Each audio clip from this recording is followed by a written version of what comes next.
Secrets are no fun. Secrets hurt someone. Wow. Thank you. You might recognize this as a line from The Office. A funny scene not intended to be a spark for any real rumination. But it came to mind as I thought about all the stories I heard this week when interviewing people for this special immigration episode. The thing that really struck me about the stories I heard about DACA recipients, asylum seekers, and the attorneys who work to secure them rights is the power of the truth. When the threat of deportation hangs over your head, you live a life full of secrets. You bond with friends throughout high school, but by senior year, you find yourself struggling to make excuses for why you still don't have a driver's license. The reason? It's illegal in your state for undocumented people to have one. Driving without a driver license, always with the fear that you're going to get pulled over and lose your car. Maybe even go to prison. Your friends are all applying to college, but you don't. Despite being smart, ambitious, outgoing, you can come up with excuses. But the secret forces you to paint a version of yourself that's just, a shadow of who you truly are. The first person I actually came out to as undocumented was my guidance counselor. And he looked at me and just said, I don't know what to do. I don't know how to help you. And so I was left at 17, 18 trying to figure out what to do after high school when I felt like everyone was doing what I wanted to do. And I felt like I had done everything right. And I was just getting kind of screwed over. Just last week, CNN reported that a private processing center in El Paso, designed to hold 125 people, was secretly holding 900 people. A cell designed to hold a maximum of 12 people held 76. Another, with a maximum capacity of 8, held 41. A cell designed to hold 35 people held 155. Detainees unable to access showers or clean clothing remained soiled for weeks. People were seen standing on toilets just to get breathing room. This has been going on for nearly a month at least. But as long as no one knew, we keep secrets to protect ourselves from deportation, from judgment. But there's an incredible amount of power in the truth. You come out of survival. You kind of don't really have a choice. You kind of start hitting walls, and after a while, you have to get the courage to say it to somebody. And for me, I had said it to that guidance counselor that I was undocumented, but then I didn't really tell anybody until after high school when I started speaking out and feeling that I couldn't just sit on the sidelines while all of these other undocumented young people were getting arrested in front of the White House and were protesting at the state capitol and were making the president of the United States make an executive action. Like, that's how powerful we were. And I was powerless because I wasn't doing anything. So I decided a year after DACA came out at one of the Democratic State Committee meetings that I was going to tell my story in a room of like 200 white progressive people that like I was scared of because my image of a white older person was that they would hate me. And but I got a really positive response, and it was like a weight was lifted almost, that I could finally be myself, because not telling the truth and hiding for so long makes you feel like you should be ashamed of the person that you are. My most vivid memory was when I was applying for college, and I realized that I was undocumented, and the many of struggles and obstacles that I have to overcome as an undocumented student with my goal to graduate from college. And even after all of that, if you were able to overcome all those obstacles, maybe graduating from college, there was no opportunity to get a job or anything like that. So coming up and telling them you were undocumented was almost something that you had to do to be able to overcome these obstacles, because if you were going to go and explain to your counselor, to your future employer, then you were looking for a job, you have to explain your situation. And even when you got paid, when you receive a paycheck, I didn't have a bank account because I didn't have a social security. I couldn't open a bank account. It was so I had this piece of paper that I made money. Now how I was going to get the money and being able to spend it in things that I needed. The voices you just heard were Belén Sisa, Latino press secretary for the Bernie campaign, and Luis Alcauter, Spanish digital coordinator. They are two of at least 4 DACA recipients working here in HQ. Not everyone in the media reacted well to the campaign employing DACA recipients. Don't read the comments under the Breitbart article about Belén, for instance. But Team Bernie is pretty proud to be working for a candidate whose campaign is an extension of his values. So what we are going to do is not only pass comprehensive immigration reform and a path towards citizenship, we are going to provide immediate legal status for the 1.8 million young people in the DACA program. And let us be clear, bringing undocumented workers out of the shadows and giving them the basic workplace and labor protections that all workers are entitled to, that helps every worker in America.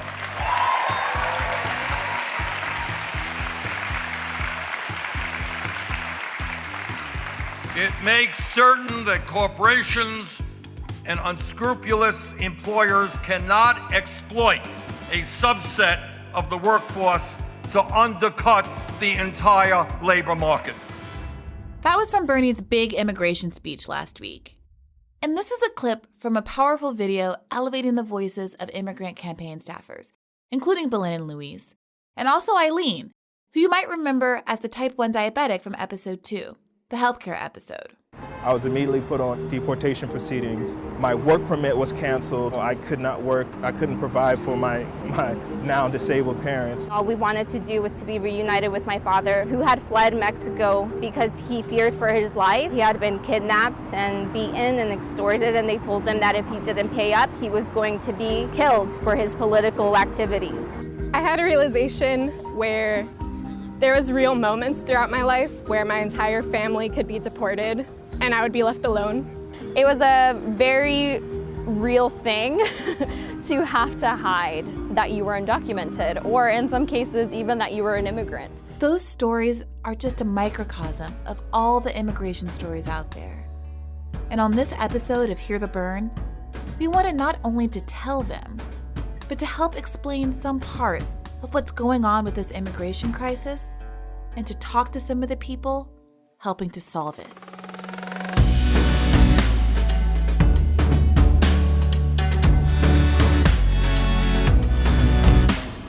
This is Hear the Bern, a podcast about the people, ideas, and politics that are driving the Bernie Sanders 2020 campaign and the movement to secure a dignified life for everyone living in this country.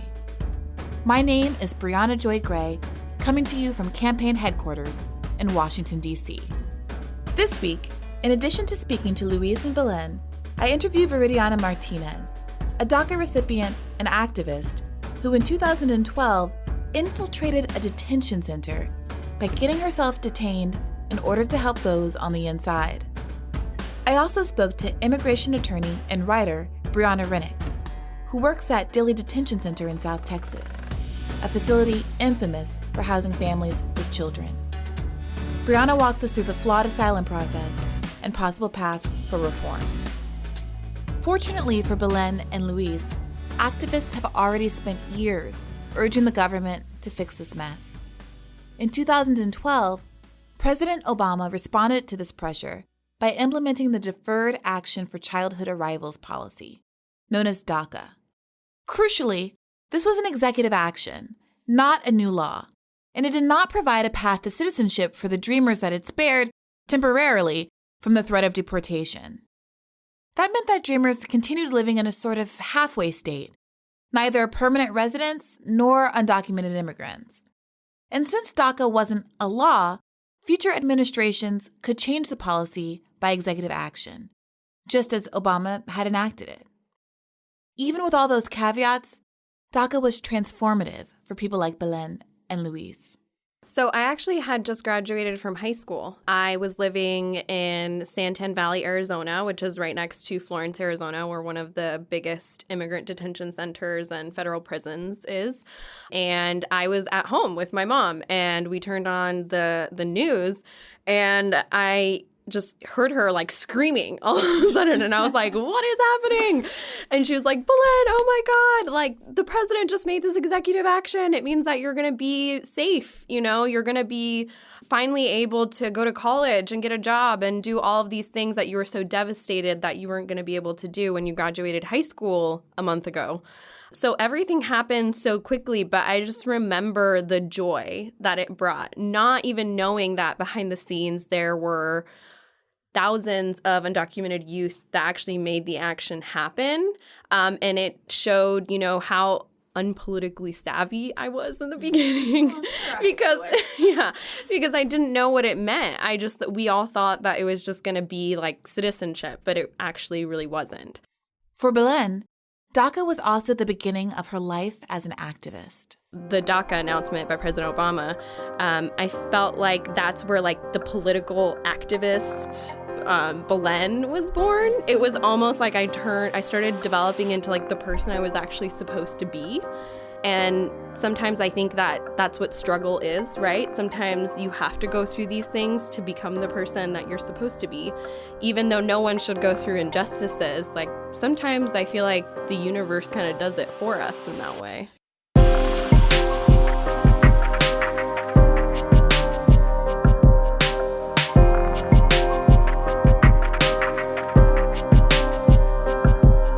It's a story I heard again and again from DACA recipients.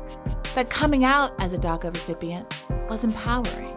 It was just one of the most empowering experiences of my entire activism work, because it was when we saw firsthand what we could do if we faced the system and we called its bluff. That was immigration activist Viridiana Martinez. I met her in March when I sat down next to her at South by Southwest. My Intercept colleague Rodrigo had chosen a film for us to watch called The Infiltrators. And I didn't know much about it, just that it had something to do with detention centers. So I leaned over to the woman to my left, just making conversation, and was like, hey, do you know anything about this film? Turns out she was in it.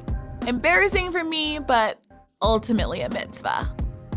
In 2012, Viridiana and a group of other undocumented millennials started the National Immigrant Youth Alliance Group to advocate for immigrant rights by confronting immigration authorities. But their advocacy notched up a level when Muhammad, the group's founder, was contacted by the son of a detained man named Claudio Rojas. He had tried to reach out to other organizations, and they were all like, you know, oh, well, there's nothing we can do, or like we can help speed up the deportation, but like we can't. And we're like, okay. Claudio had been taken to Browder Detention Center, a place for low-risk, non-violent detainees. In 2011, President Obama's ICE director, John Morton, issued a memo calling on ICE attorneys and employees to refrain from pursuing non-citizens with close family, educational, military, or other ties to the U.S., and to instead focus on people who posed a serious risk to public safety. It's a DHS memo. And that's what we use basically to say, you guys are saying that low priority cases should be favorably prosecuted, which means like releasing them. So why aren't you reviewing these cases so that these people are all released? When, you know, what was happening is that entire detention centers existed that held those kinds of people. So Vicky and her team hatched a plan. One of their team members, a young man named Marco, was going to get himself detained intentionally so that he could help Claudio access resources on the outside that could enable him to draw attention to his case and get free. When the team discovered there was also a women's side to the detention center, they decided to infiltrate there as well, this time with Viridiana.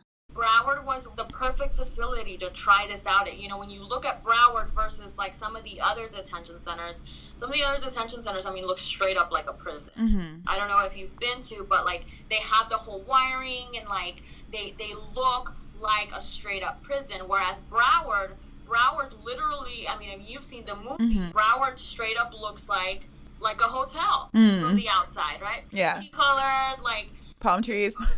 You wouldn't know that it's a detention center. Yeah. So it was the perfect place for us to do our experiment. But ironically, when Viridiana first tried to get detained, well, they didn't believe her. The first attempt, I'm wearing this blue summer dress. And it's like super cute and fun. And, I was like, oh, this is going to be a piece of cake. Your hair is like done and highlighted all cute. Like she's a cute girl, Well, how old were you at the time? About 27-ish? 26. 26? Yeah.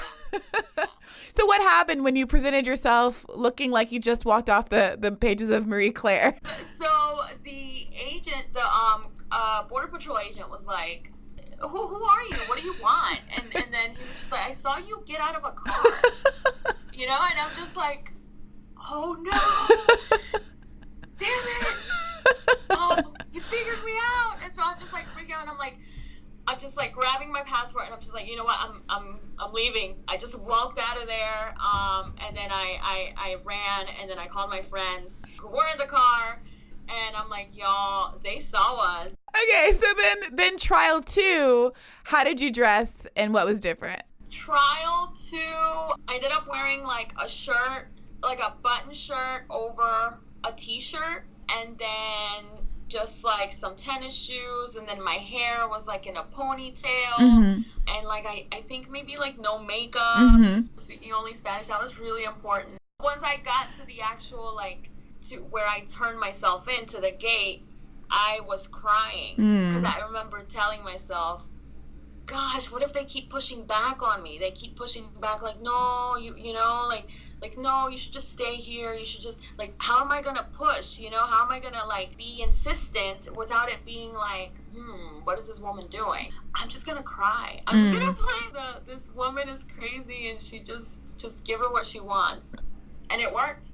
So tell me then what it was like once you were taken in and processed.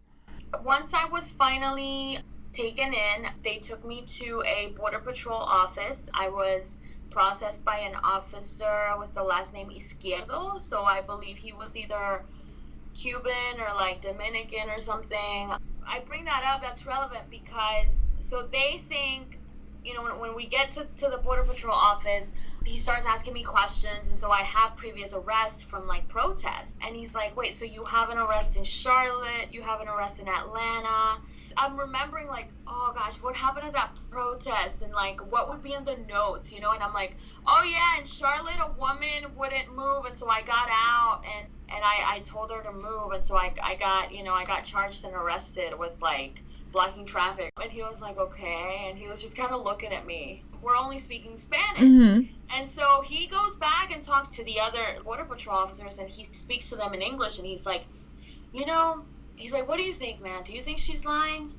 I think she's lying, man. He's like, I think she's lying. I don't think she's, I think she's smarter than all of us. One of his friends was saying, and he was like, nah, man. He was like, Izquierdo was like, no, this is just a submissive Mexican woman. She's going to go back to Mexico, and her husband's going to be with another woman, but she's over here crying about him. And he's like, yeah, he's like, fucking bitch, she's a submissive Mexican woman. What? I was like, what's really, I was like, joke's on you, man. I was like, you only knew. So I'll never forget that because I was just like that was a moment when I was like, I just looked down and I was like, man, these people have no idea. While inside, Viridiana was able to help female detainees the way Marco had helped the men on the other side. She was able to gather information, stories, lists of A numbers or identification numbers, as well as contact information for the detainees' family members. On the outside, they had law students using that information to draft legal filings. Others would draft petitions and design local advocacy campaigns. Now, you might be wondering what Viridiana and Marco's exit plan was. It turns out they didn't really have a choice to stay.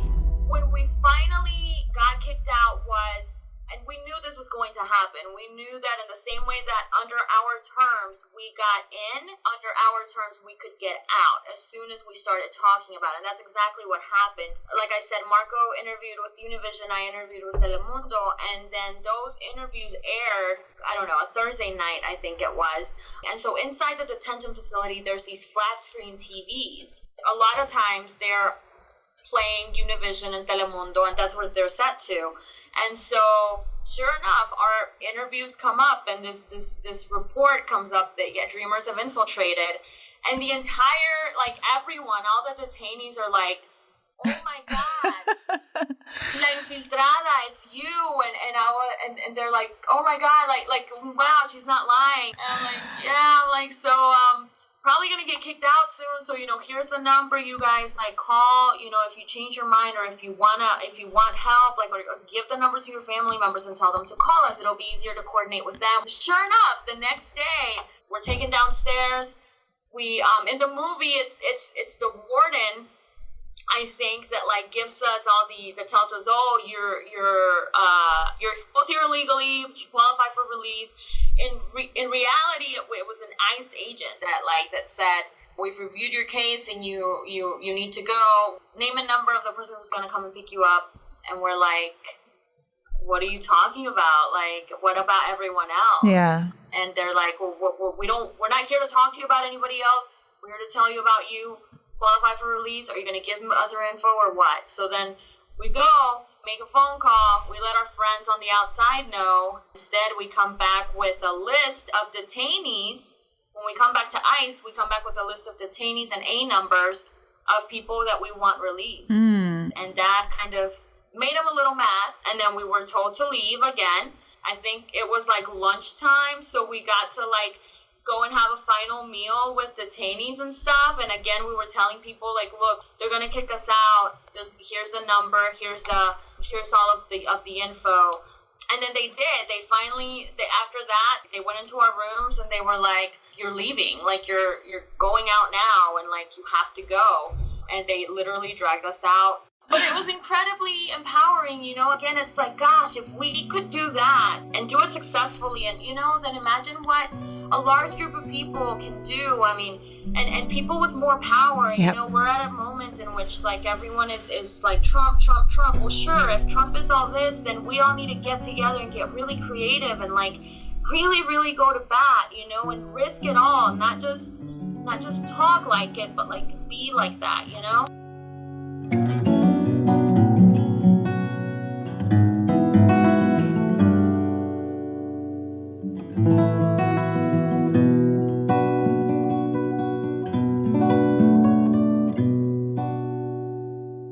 In Dilley, Texas, there's only one grocery store, and that grocery store is a Lowe's. It's not a Lowe's like the Home Improvement Center. It's a totally different and legally distinct store that also happens to be called Lowe's. That's how my friend and former current affairs colleague Brianna Rennix started her latest piece for Current Affairs.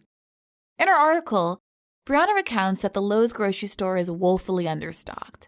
It doesn't carry vegetable broth, for instance, though it does carry something called vegetable beef, as well as bacon-flavored pancake syrup, and, quote, quite a lot of animal pheromones in spray cans. What the store does carry, however, is a votive candle featuring, quote, a picture of a little Lord Fauntleroy type in a plumed hat and a white ruff with a pink seashell pinned to his cloak. It was the Holy Infant of Otocha, a patron child saint who defends travelers in peril and the unjustly imprisoned. For Brianna to happen across this particular votive by chance felt like kismet. See, Brianna is an immigration attorney at the Dilley Detention Center, a center made notorious by the poor conditions there and the fact that it houses families with children. She represents parents and their kids, people who have traveled from afar, fleeing perilous conditions, looking for a better life. All of the people who are at Dilley, for the most part, are people who are seeking asylum in the United States. Most of them have recently fled from Central America. And when they get to the border, because they don't have, legal permission to enter, they are immediately put in this sort of super fast, completely extrajudicial deportation process called expedited removal. And they have a very short period of time during which to try to convince the asylum office that they have a claim to asylum, or else they will be deported very rapidly. Dilley is a place where mothers are detained with children. And in some ways, because at least for the moment, there are some legal protections for children in detention that don't exist for adults. In some ways, these family units are slightly better off because if they can succeed at passing an interview at this threshold stage, the family can be released. Whereas for most people in detention, they just languish in detention, perhaps for the entire duration of their cases. But that said, seeing children in a detained setting is very upsetting, and it makes the stakes feel very high when you have people on the verge of deportation. One of the hardest things is that for people whose claims don't succeed, it's usually not because they're not in danger, it's because they don't fit into the right legal box. And so when my clients are deported with their small children, I usually fully believe that they are going back to an environment where I think that they will be hurt and maybe killed. Working with those families is very intense, and it takes a huge toll on my colleagues and the people who come to volunteer with us to be in proximity to that kind of suffering. And it really, when you see the scale of the operation, the amount of resources that are poured into locking up these families and locking up immigrants generally, and then you compare that to sort of the just human reality of being in front of these people and seeing very clearly that they are just human beings trying to protect themselves and keep their families safe and are no danger to anybody. It's the contrast between that sort of, this is kind of out of control bureaucratic nightmare that is our immigration system, and the sort of very understandable and sympathetic needs of these people is very disturbing, and it's hard to see. The narratives around immigration are multiplicitous and often terrible. And, one of them is that there are these illegal people who have broken the law and who have done something untoward for which they deserve to be punished. And that narrative is anti-humanistic and terrible for myriad reasons. But I do think it's helpful to also understand that asylum is a separate and apart question and status. Can you help listeners who might not understand, distinguish between kind of the various legal statuses of people and what it means to seek asylum in particular? Yeah. So I certainly think that there can be a variety of reasons why people migrate, all of which are completely legitimate. People who are coming to rejoin family members, people who are leaving poverty, people who simply want to relocate. I think these are all legitimate reasons to come. Unfortunately, they are not reasons that are recognized as legitimate by our present legal framework. Coming to seek asylum, on the other hand, is recognized as legitimate under our present legal framework. And it's recognized within our asylum regime that you don't need to have a visa or any other form of permission to enter a country in order to seek asylum there. All you have to do is present yourself at the border and ask. And so there is a lot of discussion about how people are coming here illegally to seek asylum, and that in and of itself does not really make sense, because embedded in the right to ask for asylum is the right to come to a country in order to seek asylum. And so for whatever this distinction is worth, the people who are coming here to seek asylum are not actually breaking the law. And most of them are coming because they have exhausted all their options in their home country to protect themselves. They fear for their lives. They fear for the lives of their families. The authorities in their country either are directly responsible for trying to harm them or have failed to do anything to protect them in the face of the people who are trying to harm them. So what kind of claim do they have to make? What is the standard that they have to meet to be approved for asylum in the United States? Yeah, so our asylum laws are based on the 1951 Refugee Convention, which basically states that if you fear persecution on account of one of 5 protected grounds that are defined in the law, so those are race, religion, nationality, membership in a particular social group, or political opinion. If you fear persecution based on one of those reasons, either at the hands of your government or some group that your government is unwilling or unable to control, then you are supposed to be able to obtain asylum.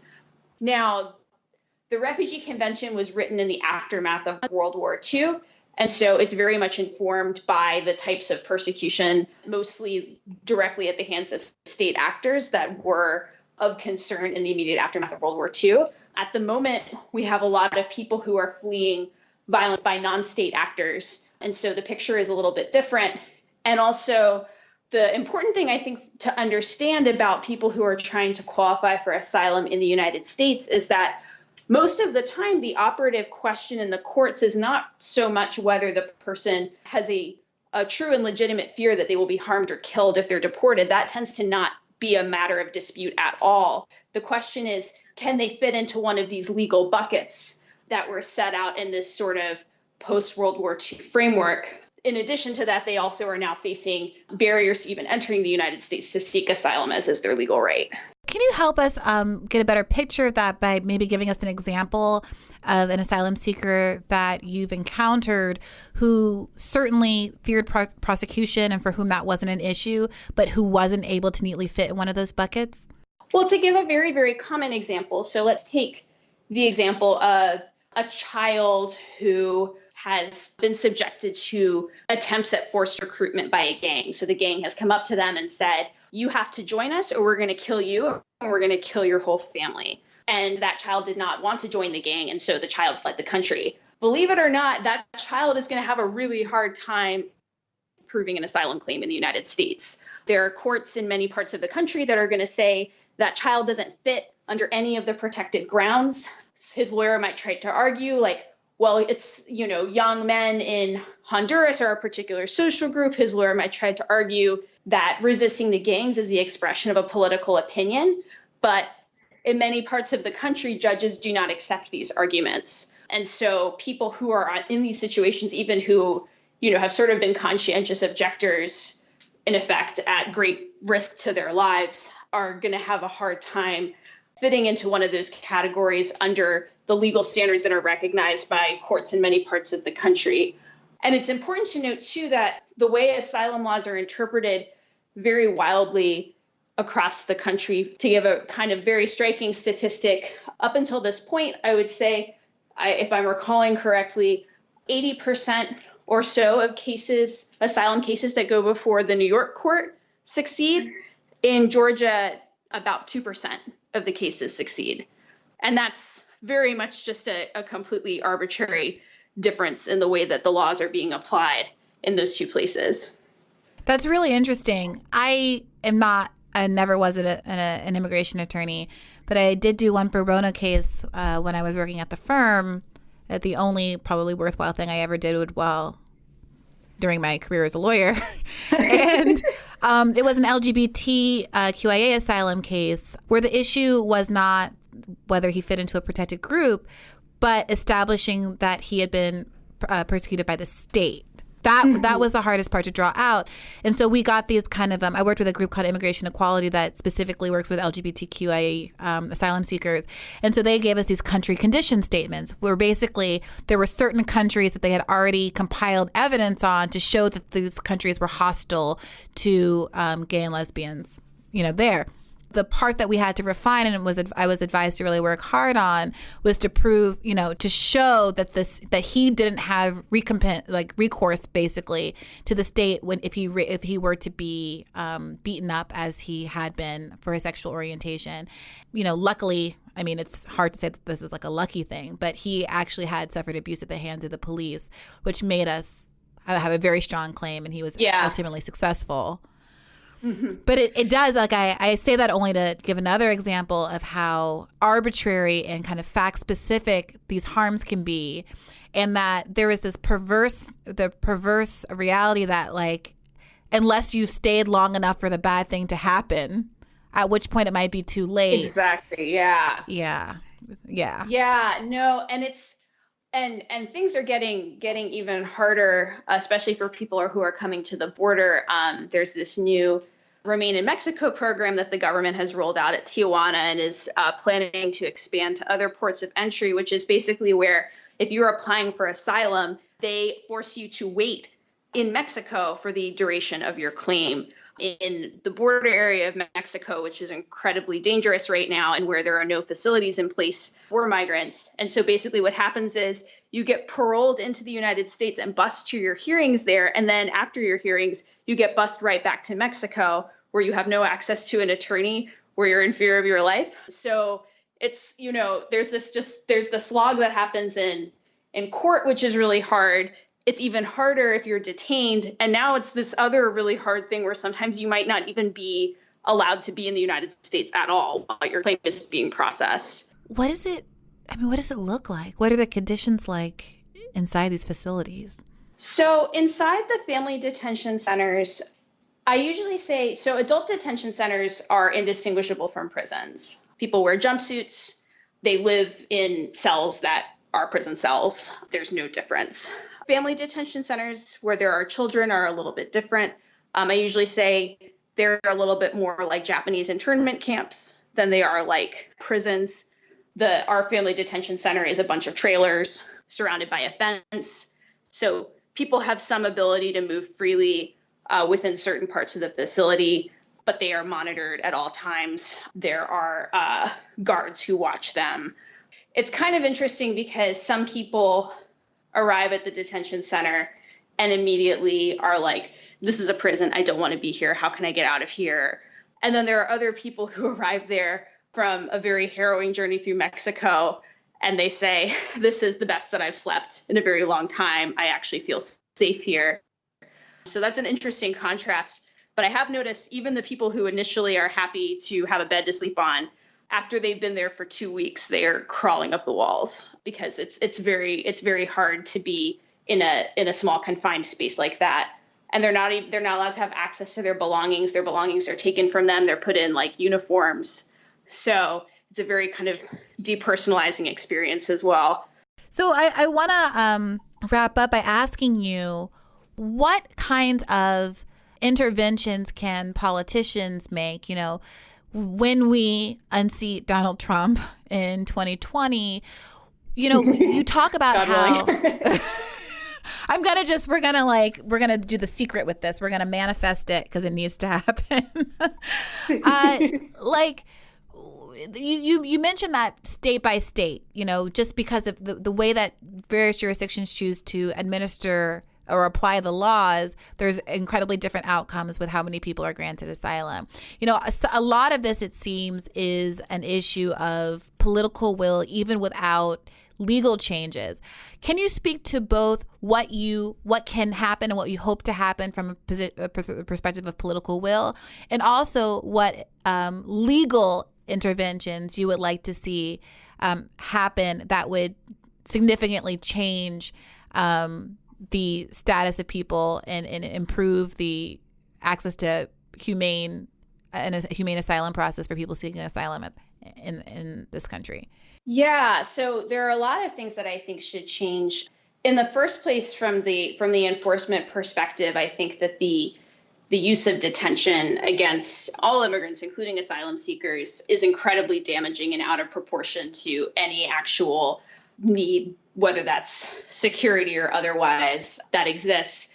And detention has ballooned incredibly since 9/11. It used to not be the normal practice in this country to detain immigrants, and now it is, and is becoming ever more so. So I think the use of detention should be massively curtailed for all immigrants, including asylum seekers. I think that detention and that kind of restriction of liberty should only be reserved for the most extreme circumstances, the way it ideally ought to be in all contexts. I think that in terms of asylum, on the legal side, I think, need changes in law that recognize that people fleeing violence need certain forms of protection, and that even if you don't fit into one of these particular legal boxes that's recognized under asylum law, that you should still be able to obtain some form of protection. So that is certainly a change in law that I would like to see. I think that our immigration courts are being currently under the supervision of the Department of Justice, and being part of the executive branch presents a huge conflict of interest. It makes our immigration courts inherently politicized, and allows them to be controlled directly by the Attorney General. I think that there's been some very good arguments made that our immigration courts should be Article 1 courts and that they should be separate from the executive branch. So those are changes that I would like to see. And in terms of changing enforcement priorities, in terms of shutting down detention centers, these are things that the executive branch can largely do without any need for congressional approval. In terms of larger changes in law that would allow people fleeing violence to obtain status, and that would allow all kinds of immigrants in this country to live here legally without fear of being rounded up by ICE and deported. Some of that can be accomplished through executive action, but a lot of it is going to also need buy-in from Congress. And so part of it is going to be about getting a change in president, but it's also going to be about having a larger change in mindset across the entire political spectrum about treating immigration as what it is and not as a national threat.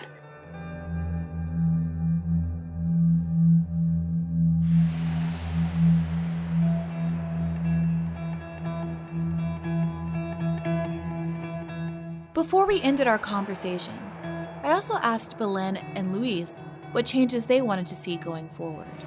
When we look towards the future, what I want to see is a more inclusive and broader view of, first of all, picking up the pieces from the past 4 years and trying to help the people that were damaged most, right? So we want a lift from this Muslim ban, right? There are thousands of families that were trying to reunite with their families, trying to escape danger.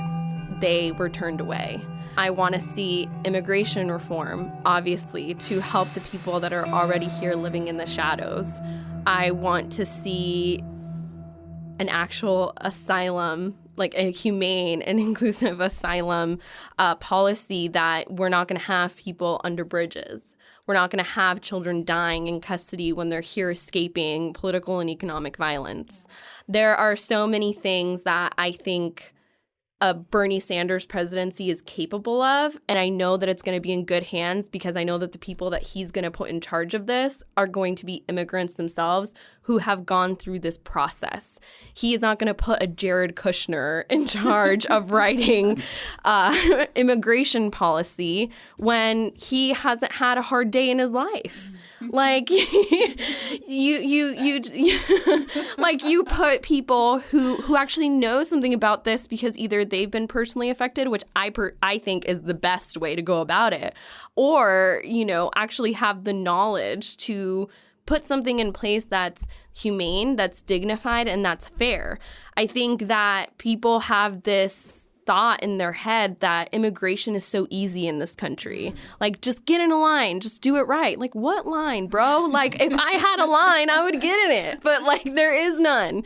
And so I think that everyone's cases are very different. We have to have an immigration policy that's more inclusive than saying you have to be perfect doing X, Y, and Z, right? Not everyone's story is that easy. Like, some people cross the border. Some people came here with a visitor's visa and overstayed it. Some people came here seeking asylum. Some people came here with visa waivers, like myself, which is like an entire other complicated way of coming here. And we have to fight for justice for all people. If all people aren't free and aren't able to be in this country without being afraid, then we're not doing it right. I support Bernie Sanders because he's been standing in many of the issues that I care about, from income inequality to climate change, including a humane immigration reform, as well as the structure of our immigration system, as Belén alluded to that. So I just want to make sure that I'm a supporter and now I'm part of that campaign. So I want to make sure that my voice and my message and what I want to represent is able to be spread around the campaign, and then we're able to have an immigration reform that everybody's going to be proud of. And we'll continue to do our work every day, and we're very proud of the work and the team that we have here. I want to thank you both so much for joining me today. I think it's really important for people to see you, to hear from you directly, to put a human face on what is often a grossly dehumanized issue. And thank you so much for your advocacy and your personal bravery. Honestly, it's really inspiring. Thank you for having us. Yeah. And like Bernie said, people's lives are counting on us. Like, immigrant lives are counting on us being on this campaign and changing things for people.